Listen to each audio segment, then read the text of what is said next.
You ask Tiger to solve. This deals with linear equations with one unknown. The final result is a equals -11. Let's solve it step by step. Simplify the expression. Group like terms. Simplify the arithmetic. Group all constants on the right side of the equation. Subtract 22 from both sides.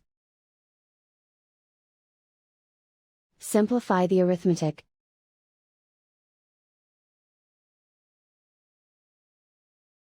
Isolate the a. Divide both sides by 2. Simplify the fraction. Find the greatest common factor of the numerator and denominator. Factor out and cancel the greatest common factor. And so the final result is a equals -11.